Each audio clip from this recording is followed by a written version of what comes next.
Primera epístola del apóstol Pedro, capítulo 1. Tal vez nos quisiéramos concentrar en 3 versículos de toda la porción que nuestro hermano ha leído.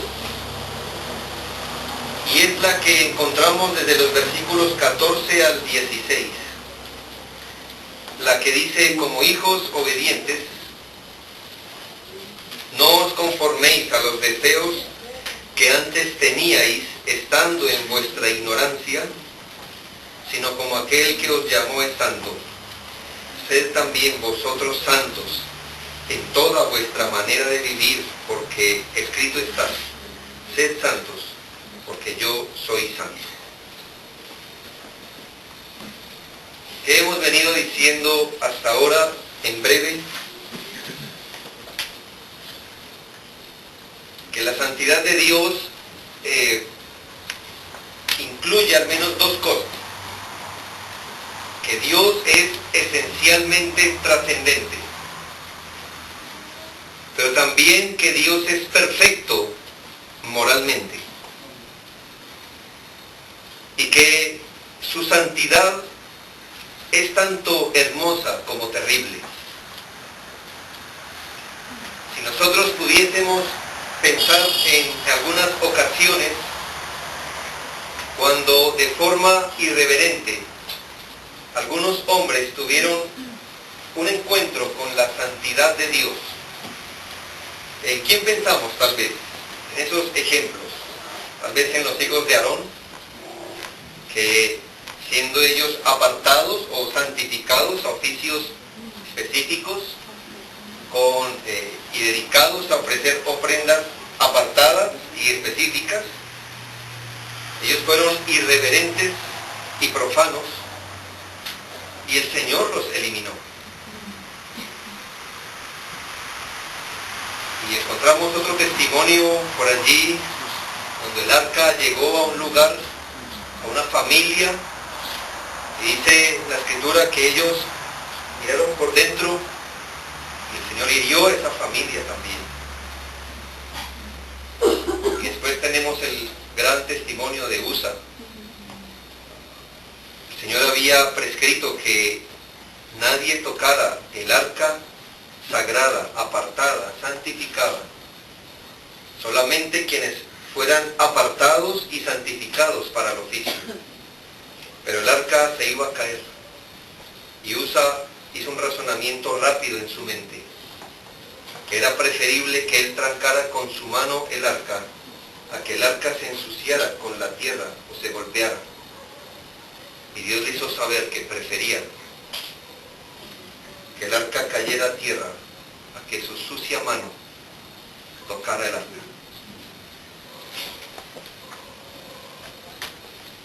Y nosotros como creyentes debemos estar agradecidos que ese Dios santo y terrible, trascendente, poderoso, sea el mismo que haya declarado sobre los hijos de Dios este dictamen: justos. Es el Dios santo el que justifica al impío y al que es de la fe de Jesús. Si, entiéndame el recurso, no es irreverencia, pero pensemos en uno de los serafines, poderoso en fuerza y en santidad, que una vez no quiso ver el rostro del Señor y proclamó: santo, santo, santo. Ahora, escuchar de labios de ese Dios santo que está proclamando justicia sobre alguien, ¿no sería algo que ese serafín quisiera ver? Creo que él se asoma a ver quién es aquella persona sobre la cual el Dios santo está declarando que ahora es justo. ¿Y qué ve el ángel? ¿Cuál es el objeto secreto que cuando el ángel se asoma a mirar, ¿quién es aquel al cual Dios le está diciendo es justo? Un impío. Es un impío. Usted y yo. Cosas en las cuales, dice el contexto de Pedro, capítulo 1, versículo 12, cosas en las cuales anhelan mirar los ángeles.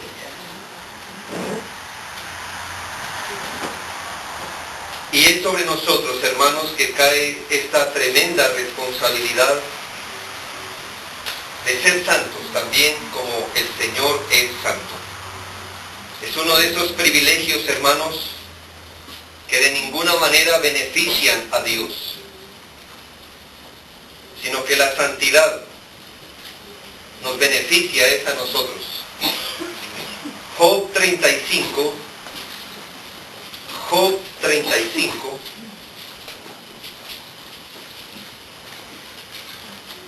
Eliú hace una declaración.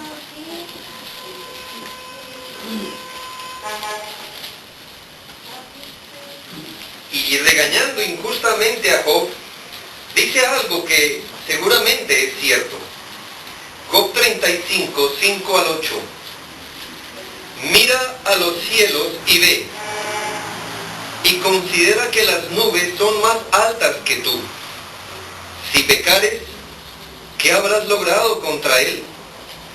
Y si tus rebeliones se multiplicaren, ¿qué le harás tú? Si fueres justo, ¿qué le darás a él? ¿O qué recibirá de tu mano?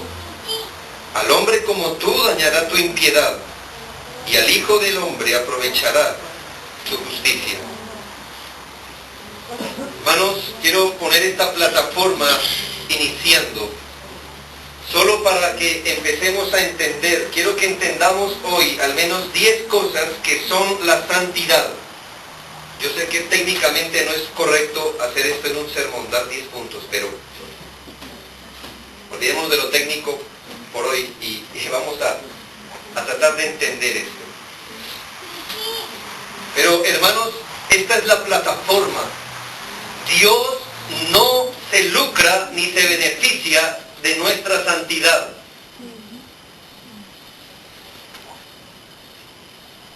Él no se viene a menos con su pecado, ni con el mío. No es menos Dios cuando usted peca que cuando no lo hace. No le estamos poniendo más luz a la gloria de Dios cuando somos santos. Él ya es lo que es. Él no se viene a menos ni gana con nuestra santidad, hermanos. Y lo digo porque tal vez subyace en nuestro corazón que qué injusto con Dios no ser santo. Y de eso no se trata, hermanos. A los hombres como nosotros, somos nosotros los que nos perjudicamos por la impiedad. Somos nosotros los que tenemos el privilegio de expresar el carácter de Dios con la santidad, pero Dios no se lucra de estas cosas. Aún así procura nuestro mayor bien, y Él sabe que nuestro mayor bien es ser semejantes a Él. 10 puntos para entender la santidad. El primer punto, hermanos, que debemos entender es que la santidad no viene aparte de la fe en Cristo ni de la influencia del Espíritu Santo. ¿De quién es el privilegio de la santidad? Sino solo de aquellos que han creído en Cristo. Y tal vez esa sea la razón por la que algunos tienen que volver y rehacer sus propósitos de mejorar su carácter. Porque es simplemente eso, un intento muy humano de querer mejorar. Y entendemos que están hastiados del tipo de vida que llevan ellos. Y se duelen por el tipo de vida que ellos traen. Pero la santidad no es algo que Dios otorga aparte de la fe en Cristo. Pero si tú has creído en Cristo,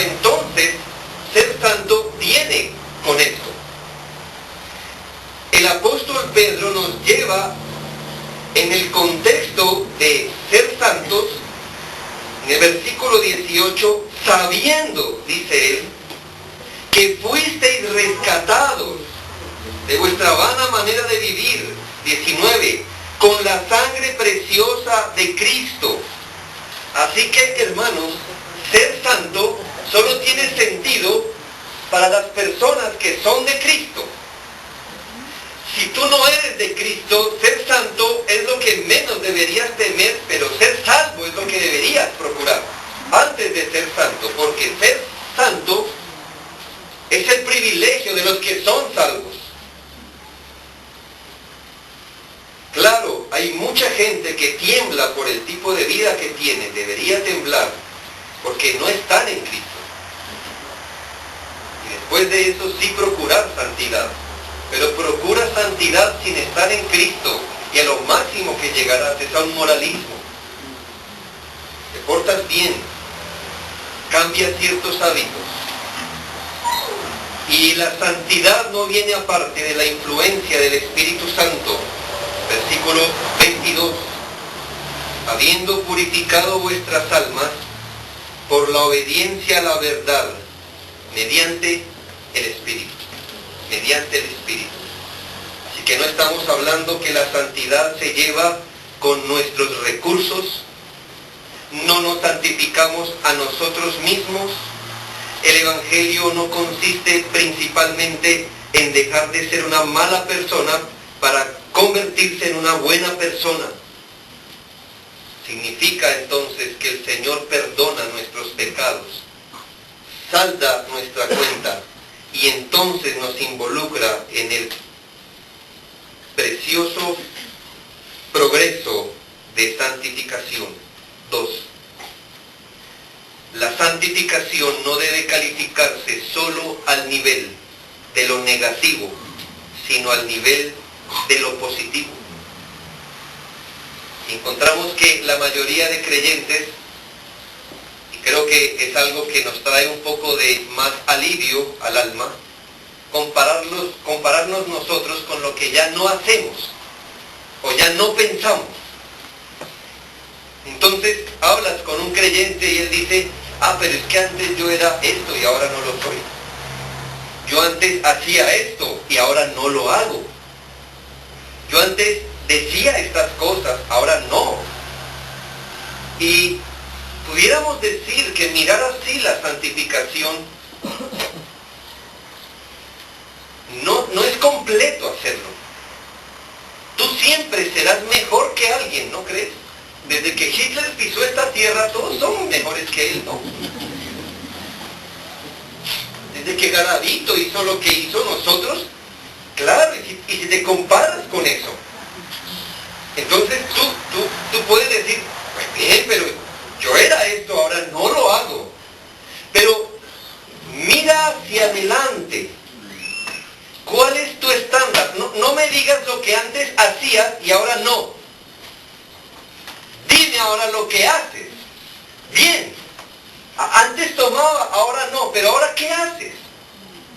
¿Cuál es tu punto ahora? Antes tú decías, ahora no. Pero ahora ¿qué dices ahora? Antes tenía este concepto, ahora no lo tengo. Entonces, ¿ahora qué concepto tienes? La santidad no solo debe verse a la luz de lo que no. Antes no hacía. Antes yo hacía, ahora no. Ahora no hago esto. Y para muchos la santidad es no tomar, no fiestas, no y no. Y yo les preguntaría: ¿y entonces qué haces? La santidad debe ser vista a la luz de algo positivo. Mira que el texto no solo se queda en la parte negativa, 14 y 15.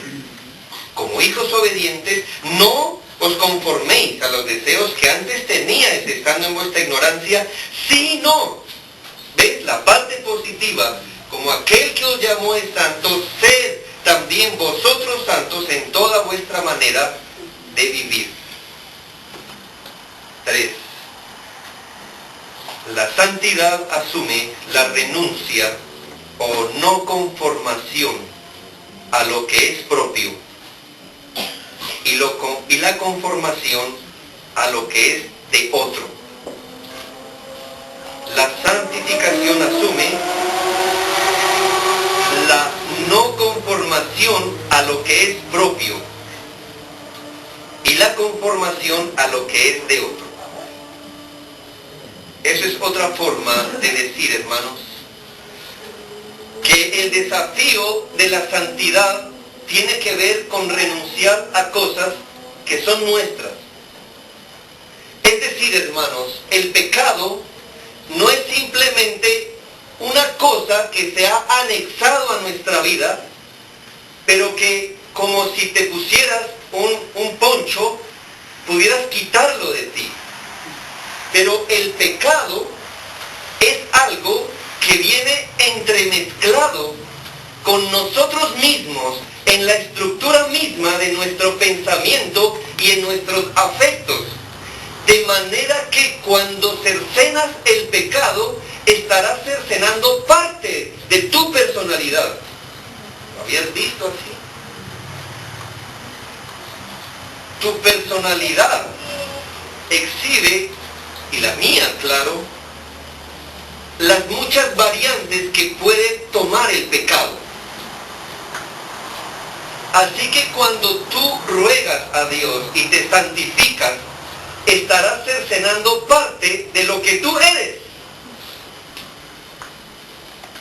Como quitarse una mano. Yo me puedo quitar la corbata, ¿sabes? Pero eso es distinto a quitar una mano. ¿Y qué dice la Escritura?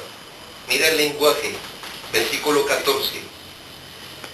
Como hijos obedientes, no os conforméis a los deseos que antes teníais. Los teníamos. Y en el versículo 18, sabiendo que fuisteis rescatados de vuestra vana manera de vivir. Esta vana manera de vivir es muy propia, es muy nuestra. Cuando tú entras a santificar, a la santificación, Dios cercenará parte, mucho de lo que tú eres. Y eso dolerá, seguramente, dolerá. Pero dije que era una conformación a lo que es de otro. Y la santificación implica tomar del carácter de otro cosas que no nos nace a nosotros. Cosas que no son propias de nosotros y empezar a expresarlas en nuestras almas. Hermanos, yo creo que de alguna manera ser valientes o conformarnos, entre comillas, a una situación, eso es natural y no debes confundirlo con santificación. ¿Tú has visto gente que no conoce a Cristo soportar las aflicciones con valentía? Sí. ¿Y eso es santificación? No. Así que, hermanos, no hay que confundir lo que es meramente natural con la verdadera santificación. Si tú puedes soportar, no solo con valentía, eso es natural, pero puedes soportar con fe, con la esperanza en Cristo, sometido de corazón a la voluntad de Dios, dando gracias a Dios por la aflicción, eso es ser santo. ¿Viene con nosotros eso? No viene con nosotros. Así que yo tampoco me fiaría ni de mi corazón ni del de alguien cuando dicen, pero está sufriendo con valentía. Y eso puede ser natural. ¿Has encontrado gente que no conoce a Cristo y cuando le buscan pleito mantienen su sobriedad? Sí. ¿Y eso es santificación? No. Pero cuando puedes quedarte callado pensando, como dice Pedro, en Cristo, porque Él se quedó callado y lo haces para la gloria de Dios, ¿eso viene con nosotros? No. Entonces, eso es santidad. Eso es santidad. Es renunciar o no conformarnos a lo que es muy propio, pero conformarnos a lo que es de otro. ser santos no viene con nosotros en el nacimiento, sino con Cristo en el nuevo nacimiento. Cuarto, la santificación no dirige su principal acción a los actos, sino a los deseos que luego producen actos. Entendemos, hermano, que para muchos, y más si vienes de una tradición católica o evangélica, donde tal vez se enfatizó que la santidad era hacer o no hacer. Haz esto o no hagas aquello. Pero la santificación no se dirige principalmente, y escucha muy bien, no es que no tenga nada que ver con la conducta, sí tiene que ver con la conducta, pero lo que estoy diciendo es que principalmente tiene que ver con los afectos, con los deseos, porque esos deseos son los que producen los actos. Tú aquí que te has criado en el campo, puedes dar testimonio que si cortas el fruto de un árbol, ¿qué ocurre? Crecerá nuevamente, crecerá nuevamente. Así que, si la santificación viniera principalmente de nuestros actos, tú puedes corregir ciertos actos, pero desde que no corrijas el corazón seguirá produciendo muchos actos más. Puede ser que este ya no, pero el corazón brotará en frutos por otro lado. Como dijo un puritano, ellos eran médicos del alma.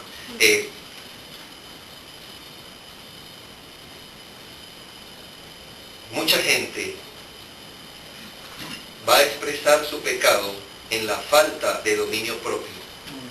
Pero si tiene falta de dominio propio, va a expresar su pecado en el orgullo. Pero el corazón no va a parar. Así que, ¿dónde el Señor opera principalmente la santificación? A nivel de los afectos, de los deseos. Mira lo que dice el versículo 14. Como hijos obedientes, no os conforméis a ¿qué? A los deseos.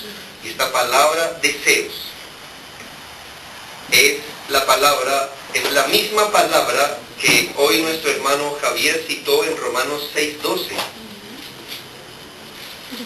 Dice: no reine pues el pecado en vuestro cuerpo mortal, de modo que lo obedezcáis en sus concupiscencias.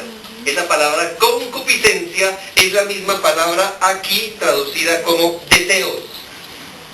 De manera que cuando Dios santifica de una forma real a un individuo, principalmente empieza transformándolo desde sus deseos. Mira, no es esto. Que una persona diga: ¿cómo deseo pecar? Estoy que peco. Pero yo sé que eso es malo.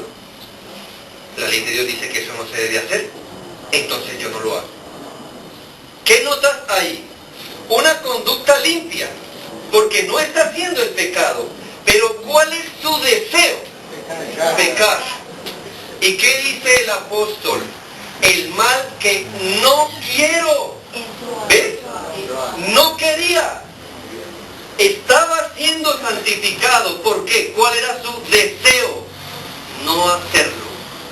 Allí se enfoca la santificación. Dios sabe que hay muchos que se llaman creyentes, que lo único que les impide no expresar sus pecados es la oportunidad. Pero si Dios se corriera hacia atrás y si nadie que los fiscaliza estuviera allí, Dios sabe que se darían a sus pecados. Que si no hubiera cielo o infierno, ellos pecarían. Pero ¿qué ocurre cuando Dios dirige su obra al corazón? Hermanos, asegura que con la madurez, con el tiempo, por la ayuda de Dios, el deseo producirá una conducta agradable delante de Dios. De manera que ya después del versículo 14, cuando dice, no os conforméis a los deseos que antes teníais, mire cómo se transforma en una manera de vivir. 15, sino como aquel que os llamó es santo, sed también vosotros santos en toda vuestra, ¿qué? Manera. ¿Ves? Se atacó el deseo. Y luego, ¿dónde se vio el fruto de santidad? En la manera de vivir. Se atacó el deseo y la manera de vivir cambió. Quinto, la santificación es más que obediencia. Sí, hermanos, la santificación es obedecer. Pero me parece que hay una frase más precisa. Cuando tú lees el versículo 15, ¿qué notas? ¿Que Él nos está mandando a obedecer o hay algo más allí incrustado en el versículo 15? Sino como aquel que os llamó es santo, sed también vosotros santos en toda vuestra manera de vivir. Pudiéramos decir que la santidad es más que obediencia, es una imitación que incluye la obediencia. Tú puedes obedecer una regla y puedes obedecer una regla de forma impersonal. Los niños que están aquí pueden dar testimonio de eso. A veces tú ves que tu hijo está jugando, él está muy emocionado jugando y tú le dices, ya para y almorzar. Tú notas en su rostro que sus pies se están dirigiendo a almorzar. Él está obediente, ¿verdad? Pero ¿cuál es el punto? ¿Su corazón dónde está? Él está jugando aún. Ese es un punto. Ahora, ¿qué ocurre?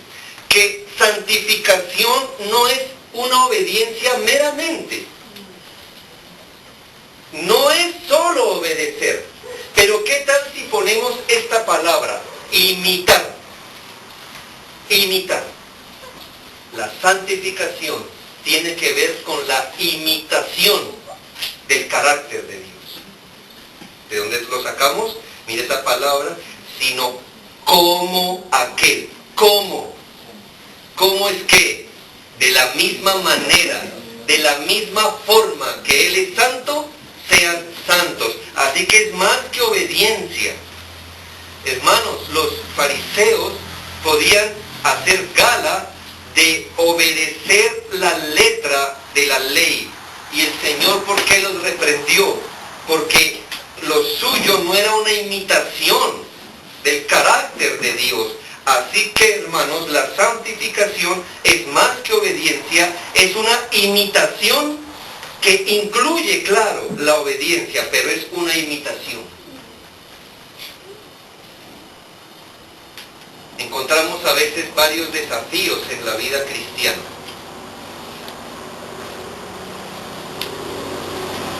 Y a veces no hay otra forma que resolverlos por la vía de ¿qué hizo Dios? ¿Qué hizo Jesús? Hay una persona que está pidiendo y pidiendo y sabemos que esa persona no aprovecha bien el recurso que le estamos dando. ¿Qué harías? ¿Verdad? Y yo te pregunto, ¿y qué hace Dios? ¿Qué hace Dios? Vamos a mirar como cristianos. ¿Administramos muy bien los recursos que Dios nos da? ¿Con buena mayordomía? ¿Y Él los sigue dando? Sí. Claro, este principio no aplica para todo, en todo lugar. Dios también es justo. Pero quiero que entiendas esto. Debemos imitar su carácter. Sexto, la santificación no se fundamenta en la ignorancia, sino en el conocimiento espiritual de Dios y sus cosas. No sé, hermano, tal vez hay unas corrientes donde parece que tú gana santidad entre más místico, inconsciente sea tu experiencia. Así que si cierras tus ojos, no importa cómo o qué, pero sientes no sé qué cosas, o te caes al piso, o te despiertas después de media hora de éxtasis, y entonces te van a aplaudir y animar y decir, eres más santo que antes de esta experiencia. Y no es eso lo que nos enseña la Biblia. Mira desde el versículo 13. Por tanto, ceñid los lomos de vuestro entendimiento. 14. Segunda parte. Deseos que antes teníais estando en vuestra ignorancia. 16. Porque escrito está. 18. Sabiendo que fuisteis rescatados. Versículo 22. Habiendo purificado vuestras almas por la obediencia a la verdad. 23. No de simiente corruptible, sino de incorruptible por la palabra de Dios. ¿Qué notas allí? Que la santificación no se fundamenta en la ignorancia. Hermanos, no puede ser santo. ¿Cómo otra teología ha podido llamarle santos y canonizar a personas que nunca leyeron su Biblia? No conocían a Dios. Eran idólatras. Pero les llama santos. Pero no es lo que la Biblia dice. La santidad de un creyente está profundamente ligada al conocimiento espiritual de Dios y sus cosas. ¿En qué piensas? ¿En qué versículo? ¿En qué palabras de Cristo piensas cuando la palabra de Dios y la santidad aparecen juntas? En Juan 17, ¿no es así? Santifícalos ¿cómo? En tu verdad. Tu palabra es verdad. Así que, hermanos, leer la Biblia no es un lujo de ciertos creyentes maduros. Los niños, no eres tan pequeño para pecar. Y puedes leer tu internet, puedes leer tu correo, entonces puedes leer la Escritura, puedes leerla. Y nuestra santificación está ligada al conocimiento de Dios. ¿Quieres ser más santo? Conoce más a Dios. Medita más en el Señor. La santificación no nace de la ignorancia. Debes escuchar la Escritura, leer la Escritura, meditar la Escritura. Séptimo, la santificación combate la vida vana heredada de nuestros padres y promueve la vida verdaderamente significativa.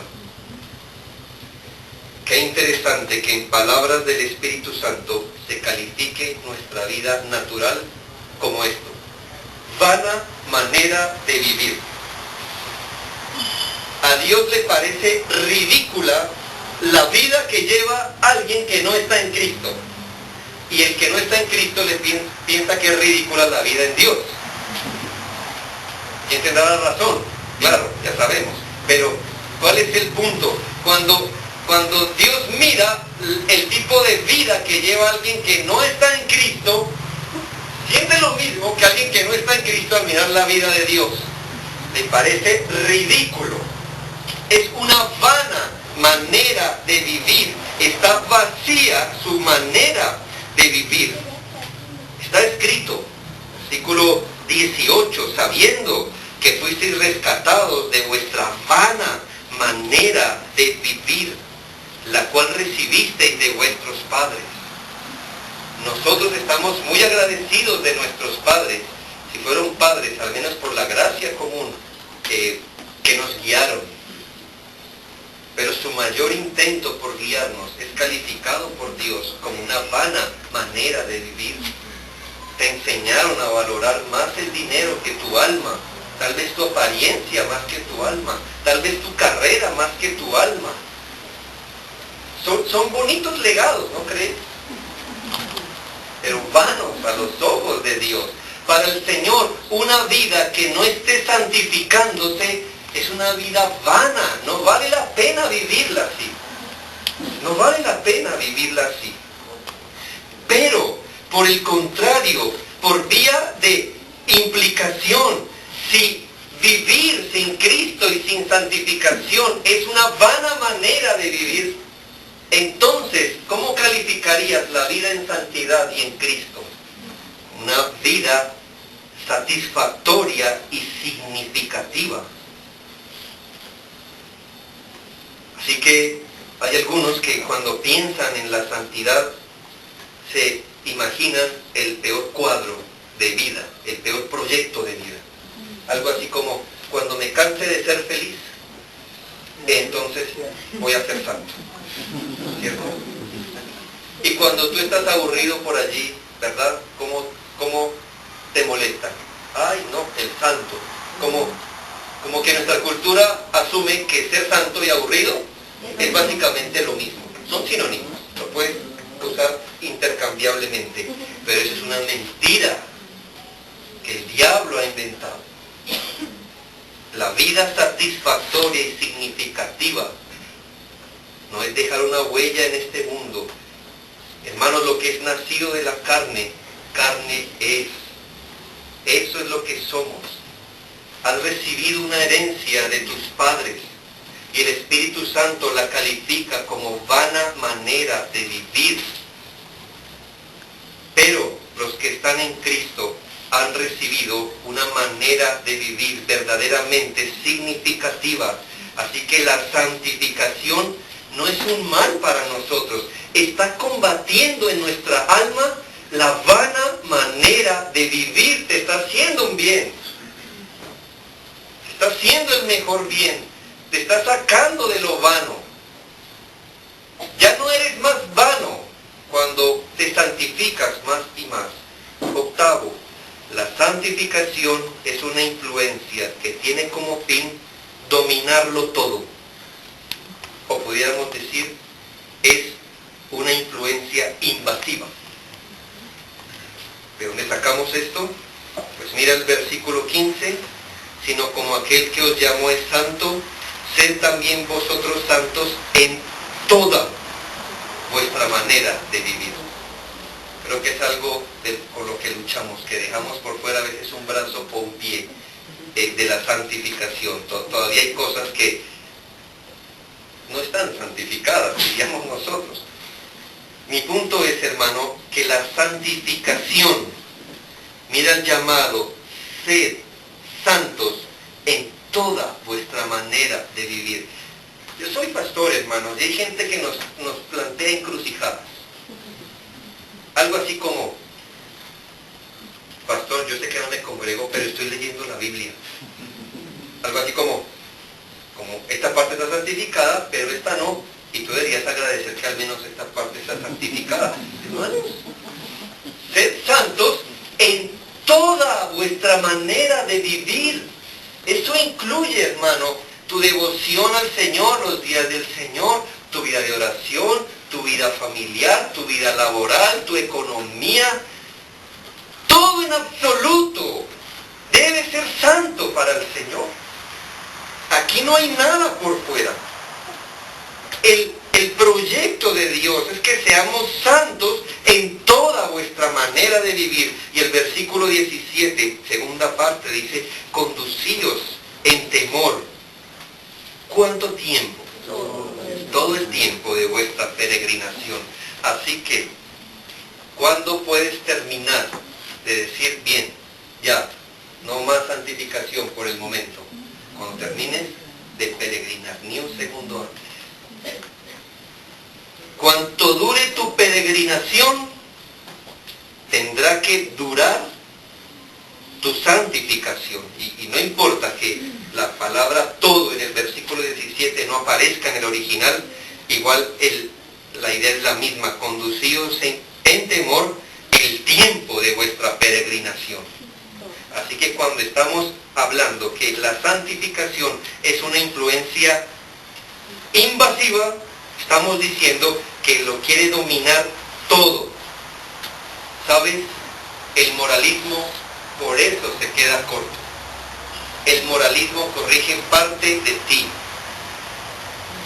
No te corrige todo en ti. Pero la santificación corrige todo en ti.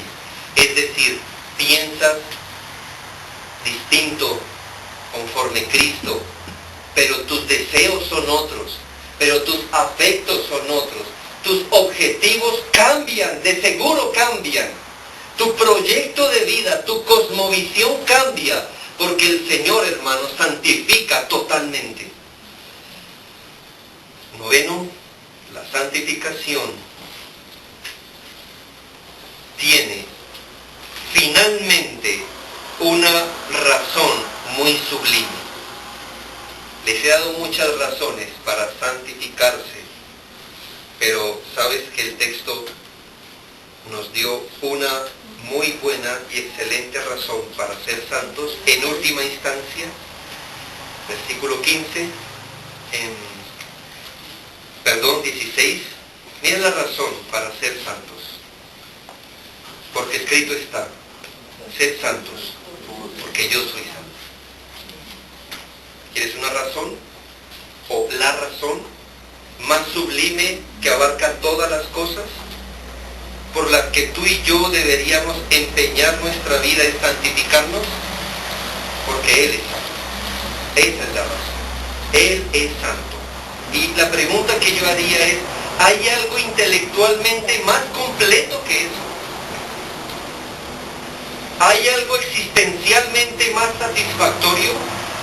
¿O tal vez hay algo honestamente más consecuente que ser santos porque Él es santo? Hermanos, si Dios es el supremo bien, lo creemos, ¿verdad? Más arriba de Dios no hay otro bien mayor. Él es el supremo bien. Y cuando Él quiere que sus hijos se parezcan a Él, ¿qué está procurando con ellos? Su supremo bien. Si somos como Cristo, tenemos nuestro supremo bien. Así que si hay una razón por la que seamos santos, es porque Él es santo. Y no podemos terminar esto sin nuestro 10º punto. No lo saqué de aquí, pero de otro texto. Y dice así: bajo los actuales términos de la santificación, ser santo incluye tanto no practicar el pecado como acceder a la sangre de Cristo para el perdón del mismo. Bajo los actuales términos de la santificación. No sé si eso sea técnicamente correcto este enunciado, pero no se me ocurrió otro mejor. Pero, hermanos, como hoy veíamos, ¿tú crees que el Señor con el nuevo nacimiento hubiese podido eliminar todo rastro de pecado en nuestras almas? Bueno, si es por el poder de Él, creo que todos diríamos sí, ¿cuál era el problema? Pero el Señor quiso que nuestra experiencia de santificación incluyera tanto no practicar el pecado, o no hacer del pecado una práctica constante, como también acceder a la sangre de Cristo para el perdón del pecado. Y en esto es necesario que entendamos, hermano, que bajo los actuales términos de santificación no podemos confundir santificación con perfección o con glorificación. Es probable, hermanos, mi punto es, la santificación sí apunta a la perfección absoluta y moral. Pero en nuestros actuales términos, ser santo implica no solo abandonar el pecado y la práctica, sino que cuando pecas, acudir a Cristo. Y sigues llamándote santo. Bajo estos términos. ¿Y en qué piensas? ¿En qué texto piensas cuando hablamos de estas cosas? Pues Primera de Juan, capítulo 1, del 5 al 10, Y yo quiero que mires allí, hermanos, que Dios no es irreal en sus santos planes. Para Él, ser santo incluye no practicar el pecado, pero acogerse a Cristo cuando pecamos. Primera de Juan 1:5. Este es el mensaje que hemos oído de Él y os anunciamos. Dios es luz, o santo, y no hay ningunas tinieblas en Él. Si decimos que tenemos comunión con Él y andamos en tinieblas, mentimos y no practicamos la verdad. Y aquí va. Pero si andamos en luz o en santidad, como Él está en luz, es decir, como Él es santo, tenemos comunión unos con otros y estamos en luz. Y si estamos en luz, la sangre de Jesucristo su Hijo nos limpia de todo pecado. Si decimos que no tenemos pecado, nos engañamos a nosotros mismos. Y la verdad no está en nosotros, no andamos en luz. Pero si confesamos nuestros pecados, Él es fiel y justo para perdonar nuestros pecados y limpiarnos de toda maldad. Si decimos que no hemos pecado a Dios, le hacemos a Él mentiroso y su palabra no está en nosotros. Ser santo hoy, bajo los términos actuales que tenemos, es, hermanos, convencernos que somos pecadores y acudir a la fuente que lava y limpia nuestros pecados. Entiéndelo. Hay muchos cristianos que se desilusionan de su vida de santidad y se frustran. ¿Por qué? Porque no ven perfección moral. Y tal vez los pastores demos la impresión de eso. Que, bueno, hermanos, realmente nosotros no podemos bajar el estándar cuando predicamos. Pero tal vez alguno piense que ser santo actualmente es igual a ser inmaculado. Pero la misma palabra de Dios nos dice que no podemos pensar así. Nuestro estado actual es del pecado, de pecado remanente. Y ser santo incluye, si tú eres santo y si estás en santificación, significa que te apartarás del pecado. No harás del pecado una práctica, pero si pecas, ser santo significa que irás a la salida que Dios le dio al pecado de nosotros bajo nuestras actuales circunstancias. Habrá un día, hermano, cuando no necesitemos pedir perdón, porque no tendremos pecado y eso será la santificación consumada, completa. Así que permítame concluir de esta manera. Dice la Biblia, sin santidad nadie verá al Señor. Yo quiero que pienses, amigo, que nos visitas, los muchachos, los niños, si no estás en Cristo, querido amigo, amiga. Dios le demandó completa santidad de la mano de Cristo.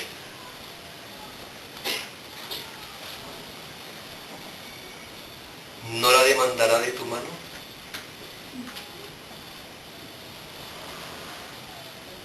Dios demandará de cada una de nuestras manos santidad. Hermanos, sin santidad nadie verá al Señor. Y este texto puede sonarnos lo más anti-calvinista que se pueda, pero es más bíblico de lo que crees. No eres santo. Esto quiere decir que no eres regenerado. Y si no eres regenerado, no verás a Dios. No verás a Dios. Te perderás de tu mayor bien. Dios demandó completa santidad de la mano de su Hijo. ¿No la demandará de tu mano? ¿Es en serio, niños, jóvenes? Sin santidad nadie lo verá. Nadie le verá. Tú debes ser santo. Debes acudir a los medios por los que el Señor hace santo a una persona y acudir a la sangre de Cristo para el perdón del pecado. Mi segunda conclusión, hermanos, es que, como has podido ver, La santidad invariablemente promueve la humildad delante de Dios.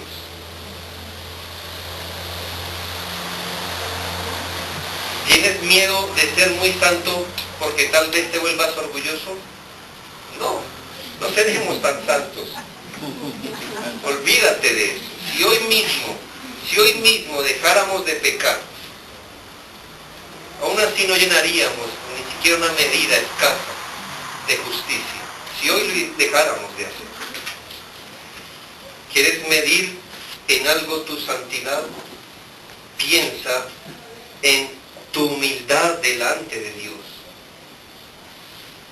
Y no estoy hablando, hermano, que tú te pares cuando oras y hagas la oración del fariseo, pues sería muy fácil discernir si eres o no, o estás o no santificándote.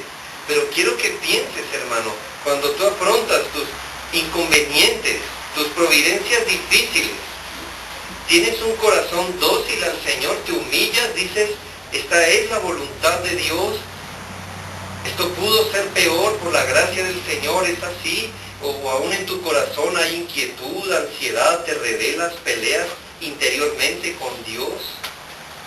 ¿Cómo es tu actitud cuando adoras a Dios? Ahí puedes medir qué tan humilde eres. Cuando te sientas a escuchar la palabra de Dios, estás buscando cómo zafarte de algunas cosas que te aprietan en la conciencia. ¿Cómo es tu humildad delante de Dios? ¿Te sometes a Él, a su requerimiento? No es lo que decimos. Creo que ningún cristiano dirá, Señor, buenos días, hoy no te necesito. Ninguno diría eso, pero mi punto es que lo hacemos continuamente. Haces proyectos y después oras pidiendo la bendición por el proyecto que hiciste. Y el derecho es que pidas a Dios si quieres que haga ese proyecto. Pero pides bendición sobre lo que ya hiciste. Eso no es humildad. Y te frustras cuando tú le compartes el Evangelio a alguien y no viene a Cristo. ¿Y por qué te frustras? ¿Tú querías convertirlo acaso para ti mismo? ¿De tu fuerza? Y cuando Dios hace permanente una enfermedad, una aflicción, ¿por qué te alejas de los medios de gracia? Son esas cosas. ¿Por qué puedes cantar con indiferencia? Si el Dios Santo te declaró justo, ¿por qué no romper el alabastro cada vez que estamos ante su presencia? Porque hay un corazón duro, hermanos, porque hay orgullo en nuestro corazón, pero tú puedes ver si Dios ha avanzado en tu santidad. Entre más humilde seas delante de Él. Y lo tercero, hermanos, ¿qué más? Respuesta a la santidad de Dios, que una vida de verdadera adoración. Lee en la Escritura las veces que la santidad de Dios se presentó ante los hombres, si ellos no adoraron y se postraron delante del Señor. Adoración es la respuesta más acorde a la santidad de Dios. Adora a Dios, adora a Dios. Vivir santamente es una manera de adorarle a Él, pero hay muchas maneras de adorarle, y hay una respuesta acorde a las muestras de la santidad de Dios, y es adorarlo, adorarlo. Que el Señor nos ayude, hermano, todo el tiempo de nuestra peregrinación.